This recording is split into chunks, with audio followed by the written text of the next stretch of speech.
नमस्कार, टेकपाना टेक अपडेटमा स्वागत छ। म अर्पणा।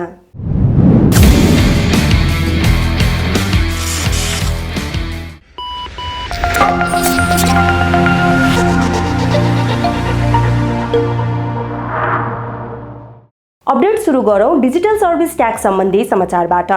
सरकारले नेपालमा सेवा दिइरहेका नेटफ्लिक्स, फेसबुक जस्ता कम्पनीसँग नेपालबाट हुने कारोबारलाई करको दायरामा ल्याउन करको नयाँ प्रावधान ल्याएको छ। विद्युतीय सेवा कर अर्थात् डिजिटल सर्भिस ट्याक्स नाम दिएको प्रावधान अनुसार विदेशी कम्पनीले नेपालमा दिएको सेवा बापतको कारोबारमा 2% का दरले विद्युतीय सेवा कर लाग्नेछ। यो प्रावधान अनुसार कुनै पनि व्यक्ति वा कम्पनीले नेपालबाट सामाजिक सञ्जाल मार्फत विज्ञापन गर्दा, सफ्टवेयर किन्दा, नेटफ्लिक्स सब्स्क्राइब गर्दा करको दायरामा आउनुपर्ने हुन्छ। वार्षिक 20 लाख रुपैयाँसम्मको कारोबारमा भने यस्तो कर नलाग्ने अर्थमन्त्री जनार्दन शर्माले आइतबार संसदमा पेश गरेको आर्थिक विधेयकमा उल्लेख छ। सवारी चालक अनुमति पत्रको अनलाइन आवेदनमा पुनः समस्या आएको छ। पछिल्लो पटक सोमबारदेखि खुलेको अनलाइन आवेदनका क्रममा ओटीपी कोड नै नआउने अथवा आए पनि धेरै समयपछि मात्र आउने समस्या देखिएको हो। चैत 1 गतेदेखि बन्द रहेको सवारी चालक अनुमति पत्रको अनलाइन आवेदन फेरि सुरु भए पनि धेरै सेवाग्राहीहरूले ओटीपी कोड नै नआएको गुनासो गरेका छन्। सोमबारदेखि सुरु भएको अनलाइन आवेदन प्रणालीमा आवेदन प्रक्रिया पहिले भन्दा फरक छ। नयाँ प्रणालीमा सेवाग्राहीले सुरुमा आफ्नो व्यक्तिगत विवरण सहित विस्तृत प्रोफाइल नै बनाउनु पर्ने हुन्छ। प्रोफाइल प्रमाणीकरणका लागि उपलब्ध गराइएको मोबाइल नम्बरमा ओटीपी कोड नआउँदा सेवाग्राहीलाई शास्ति भइरहेको छ। नयाँ प्रणाली सुरुवात चरणमा रहेको र धेरै आवेदन एकैपटक आउँदा यस्तो समस्या देखिएको विभागले जनाएको छ। यसैबीच सवारी चालक अनुमति पत्रको अनलाइन आवेदन दिँदा त्यस बापतको रकम भुक्तानी गर्नका लागि भने कार्यालयसम्म पुग्नुपर्ने बाध्यता देखिएको छ। अनलाइन भुक्तानी सुविधा नहुँदा सेवाग्राहीले यस्तो झन्झट बेहोर्नु परेको हो। सोमबारदेखि खुलेको सवारी चालक अनुमति पत्रका लागि अनलाइन आवेदन दिँदा भुक्तानी भाउचर डाउनलोड गरी कार्यालयमै गएर शुल्क बुझाउनु पर्ने बताइएको छ।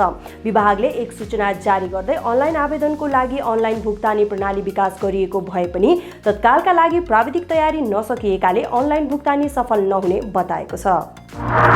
सरकारले टेलिफोन, मोबाइल, इन्टरनेटमा लगाउँदै आएको सेवा शुल्क घटाएको छ। यसअघि 13% कायम गरिएको दूरसञ्चार सेवा शुल्क आर्थिक ऐन मार्फत 10% मा छारिएको हो। सेवा प्रदायकहरूले यसअघि ग्राहकबाट सङ्कलन गरेको 13% सेवा शुल्क बापत सरकारलाई बुझाउँदै आएका थिए। आर्थिक ऐन मार्फत उक्त शुल्क घटेपछि मोबाइल, इन्टरनेटको अहिलेको शुल्क थोरै भए पनि घट्न सक्ने अवस्था बनेको छ। तर इन्टरनेट सेवा प्रदायक सङ्घले घटेको सेवा शुल्कको स्वागत गर्दै यो अझै पर्याप्त नभएको प्रतिक्रिया दिएको छ। सरकारले अब नागरिकता तथा राष्ट्रिय परिचय पत्र प्रदान गर्दाकै बखत स्थायी लेखा नम्बर अर्थात् प्यान उपलब्ध गराउने भएको छ। संघीय संसदमा आगामी आर्थिक वर्षको बजेट प्रस्तुत गर्दै अर्थमन्त्री जनार्दन शर्माले यस्तो घोषणा गरेका हुन्। यसैगरी प्रमुख शहरमा सार्वजनिक यातायातमा विद्युतीय प्रणालीबाट भाडा भुक्तानीको व्यवस्था मिलाउने योजना पनि सरकारले ल्याएको छ। यस्तै राष्ट्रिय साइबर सुरक्षा केन्द्र स्थापना गर्ने बताइएको छ भने विद्यालयहरूमा डिजिटल कक्षा सञ्चालन गर्न तथा भर्चुअल माध्यमबाट अध्ययन अध्यापन गराउन सरकारले 10 करोड रुपैयाँ विनियोजन गरेको छ। वैदेशिक रोजगारसँग सम्बन्धित सम्पूर्ण जानकारी अनलाइनबाट उपलब्ध गराउने, विद्युतीय माध्यममा प्रत्येक नागरिकको स्वास्थ्य अभिलेख राख्ने, पहाडी र हिमाली क्षेत्रमा ढुवानी गर्न रोपवे निर्माण गरिने जस्ता योजना पनि बजेटमा समावेश भएका छन्। यस्तै सरकारले आगामी 3 महिनाभित्र महानगर र उपमहानगरभित्रका सबै सार्वजनिक कार्यालय र निवासलाई ग्यास सिलिन्डर मुक्त बनाउने घोषणा गरेको छ। सार्वजनिक निकायले सवारी साधन खरिद गर्दा अब विद्युतीय सवारी मात्रै खरिद गर्न पाउने भएका छन्। विद्युतीय सवारीको प्रयोगलाई बढाउन नेपाल विद्युत प्राधिकरणले 50 स्थानमा चार्जिङ स्टेसन सञ्चालन गर्ने योजना छ। नेपालमा विद्युतीय सवारी साधन उत्पादन तथा एसेम्बल गर्ने कार्यलाई प्रोत्साहन गर्ने नीति सरकारले लिएको छ। यस्ता उद्योगलाई कारोबार सुरु गरेको मितिले 5 वर्षसम्म 40% आयकर छुट दिने व्यवस्था गरिएको छ। यस्तै $600 भन्दा बढी मूल्यका मोबाइलमा लाग्दै आएको अन्तशुल्क 2.5 बढाएर 5% पुर्याइएको छ। नयाँ बजेटले 100 देखि 200 किलोवाट आवर क्षमता भएका विद्युतीय सवारीमा भन्सार दर 15%बाट बढाएर 30% पुर्याएको छ। यस्ता सवारीमा भन्सार दर बाहेक थप 30% अन्तशुल्क समेत लाग्ने गर्छ। नेपाली फ्री फायर खेलाडीलाई लक्षित गर्दै आयोजना हुन लागेको फ्री फायर नेपाल च्याम्पियनसिपको पुरस्कार राशि गरिनाले सार्वजनिक गरेको छ। गरिनाले सामाजिक सञ्जाल फेसबुक मार्फत प्रतियोगिताको कुल पुरस्कार राशि 10 लाख रुपैयाँ हुने जानकारी दिएको हो। आउँदो जुन 9बाट सुरु हुने प्रतियोगिता जुलाई 17सम्म चल्नेछ। यसका लागि टिम दर्ता सुरु भइसकेको छ। प्रतियोगितामा खुला प्रतिस्पर्धाबाट छनौट भएका 12 टिम र 6 आमन्त्रित टिम गरी कुल 18 टिमले लिग चरणमा प्रतिस्पर्धा गर्नेछन्। Xiaomi-ले 19 मिनेटमै फुल चार्ज हुने स्मार्टफोन Redmi Note 11T सिरिजका स्मार्टफोन सार्वजनिक गरेको छ। कम्पनीले Note 11T Pro र Note 11T Pro Plus सार्वजनिक गरेको हो। यी दुवै फोनको मुख्य आकर्षण भनेको यसको डिस्प्ले हो। दुवै फोनमा 144 हर्जको रिफ्रेश रेट भएको 6.6 इन्चको डिस्प्ले दिएको छ। Note 11T Pro Plus मा MediaTek Dimensity 8100 चिप प्रयोग गरिएको छ भने 120 वाटको फास्ट चार्जिङ उपलब्ध छ। यसमा 4400 mAh को ब्याट्री उपलब्ध गराइएको छ।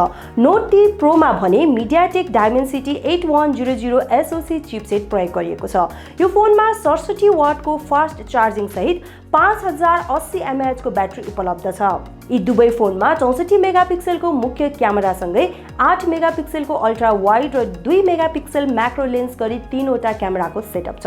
Note 11T Pro को सुरुवाती मूल्य 1779 युआन अर्थात् करिब 34000 रुपैयाँ छ भने Note 11T Pro Plus को सुरुवाती मूल्य 1979 युआन अर्थात् करिब 37000 रुपैयाँ छ। पहिलो चरणमा यी स्मार्टफोनहरू चिनिया बजारमा मात्र सार्वजनिक गरिएको हो।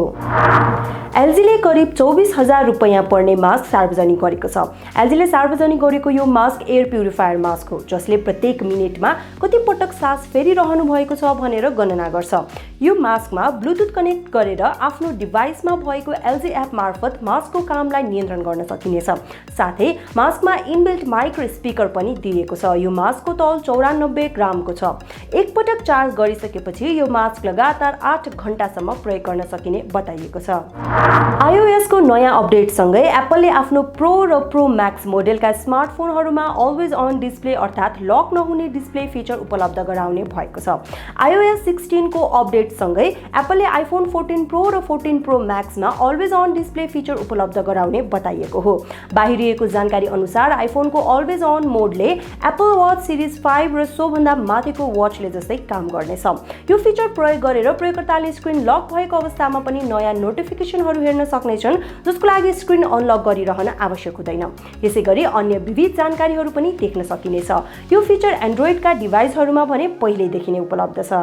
नेपाली बजारमा चिनिया इलेक्ट्रिक स्कुटर ब्रान्ड जम्बो इभीको ब्राभो इलेक्ट्रिक स्कुटर भित्रिएको छ। नेपालका लागि आधिकारिक विक्रेता जम्बो मोटर्स प्राइभेट लिमिटेडले उक्त स्कुटर भित्राएको हो। कम्पनीले पहिलो चरणमा नेपाल ल्याएको स्कुटर परीक्षणका लागि भएको र अन्य स्कुटर पनि छिटै सार्वजनिक गर्ने कम्पनीका निर्देशक विनोद न्यौपानेले जानकारी दिएका छन्। हब मोटर जडान भएको यो विद्युतीय स्कुटरको मूल्य भने केही दिनभित्र निर्धारण गरिने उनले बताए। 3 किलोवाट क्षमताको मोटर जडान गरिएको जम्बो ब्राभोमा 2 वटा ब्याट्री विकल्प दिएको छ। स्कुटरले एक पटकको फुल चार्जमा सिंगल ब्याट्रीबाट 100 किलोमिटर अधिकतम रेन्ज दिन्छ भने डबल ब्याट्रीबाट 200 किलोमिटर अधिकतम रेन्ज दिने कम्पनीले जनाएको छ। फास्ट चार्जिङ सपोर्ट गर्ने यो विद्युतीय स्कुटर पूर्ण रूपमा चार्ज हुन अधिकतम 2 घण्टा लाग्छ भने नर्मल चार्जरदेखि 4 घण्टासम्म लाग्छ। विद्युतीय स्कुटर गोवा G3 र गोवा G5 बिक्री गर्दै आएको न्यू ब्रान्डले विद्युतीय स्कुटरको नयाँ मोडल बिक्री सुरु गरेको छ। नेपालका लागि आधिकारिक विक्रेता इको इन्फिनिटी प्राइभेट लिमिटेडले न्यू ब्रान्डका 2 विद्युतीय स्कुटर MQi GT र UQi GT को बिक्री सुरु गरेको हो। 1200 वाट क्षमताको मोटर जडान गरिएको मोडल UQi GT स्कुटरमा 48 भोल्ट 31 एम्पियरको लिथियम आयन ब्याट्री राखिएको छ। MQi GT मा 3000 वाट क्षमताको मोटर सहित 48 भोल्टको ब्याट्री जडान भएको छ। 2 वटा ब्याट्री प्याकका साथ आउने यो स्कुटरले एक पटक पूर्ण रूपमा चार्ज गर्दा अधिकतम 90 देखि 130 किलोमिटर सम्मको रेन्ज दिने कम्पनीको दाबी छ। यो विद्युतीय स्कुटर पूर्ण रूपमा चार्ज हुन 4 घण्टा लाग्छ।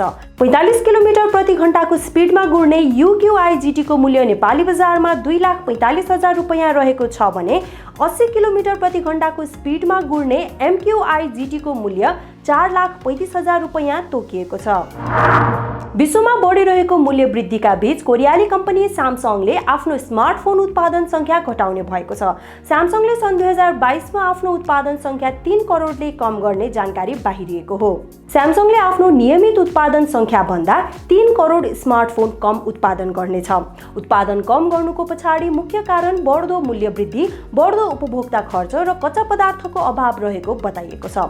खर्च कटौतीको कारण देखाउँदै यो वर्ष स्यामसङले स्मार्टफोन उत्पादनमा 3 करोड थान कटौती गर्ने बताइएको हो, जबकि यो वर्ष 31 करोड थान स्मार्टफोन उत्पादन गर्ने कम्पनीको लक्ष्य थियो। अन्तर्राष्ट्रिय सञ्चार माध्यम बीबीसीले आफ्नो प्रसारणका नेटवर्क बन्द गरेर अनलाइनबाट मात्र आफ्नो सेवा दिने तयारी गरिरहेको छ। बीबीसीले आफ्नो 2 टेलिभिजन नेटवर्क बन्द गरेर उक्त नेटवर्कको सामग्रीलाई कम्पनीको स्ट्रिमिङ प्लेटफर्म बीबीसी आई प्लेयरमा लैजाने तयारी गरेको हो। बीबीसीले डिजिटल फर्स्ट योजना अन्तर्गत यो कदम चाल्न लागेको जनाइएको छ। टेलिग्रामले पनि आफ्नो प्रिमियम भर्जनमा काम गरिरहेको समाचार बाहिरिएको छ। शुल्क लिएर केही विशेष सुविधाहरू प्रदान गर्ने उद्देश्यसहित प्रिमियम भर्जनमा काम भइरहेको आकलन गरिएको छ। टेलिग्राम प्रिमियम नाम दिएर कम्पनीले यो फिचर सार्वजनिक गर्ने बताइएको छ। यद्यपि यो फिचर कहिलेदेखि लागू हुनेछ भन्ने विषयमा भने कुनै जानकारी आइसकेको छैन। बाहिरिएको जानकारी अनुसार कम्पनीले प्रिमियम प्रयोगकर्तालाई एउटा ब्याज प्रदान गर्नेछ, जसले गर्दा टेलिग्रामको पेड प्रयोगकर्ता हो भनेर सजिलै पत्ता लाग्नेछ। प्रयोगकर्ताको डेटा बेचेको आरोपमा ट्विटरलाई $15 करोड अर्थात् 18 अर्ब 57 करोड रुपैयाँ जरिवाना तिराइएको छ। अमेरिकाको फेडरल ट्रेड कमिसनका अनुसार ट्विटरले नियामकहरूसँग गरेको सम्झौतालाई तोड्दै प्रयोगकर्ताको डेटा बेचेको पाइएको हो। नियामक निकायसँग ट्विटरले प्रयोगकर्ताको फोन नम्बर, इमेल आइडी लगायतका विवरण कुनै पनि विज्ञापनकर्ताहरूलाई बिक्री नगर्न भनेर सम्झौता गरेको थियो, तर कम्पनीले यो नियम उल्लङ्घन गरेको नियामकले बताएको छ। यसअघि पनि कम्पनीले युरोपको गोपनीयता सम्बन्धी नियम उल्लङ्घन गरेको भन्दै जरिवाना तिर्नु परेको थियो। विश्वभर प्रविधिमा काम गर्ने 15,000 भन्दा बढीले 1 महिनामा नै जागिर गुमाएका छन्।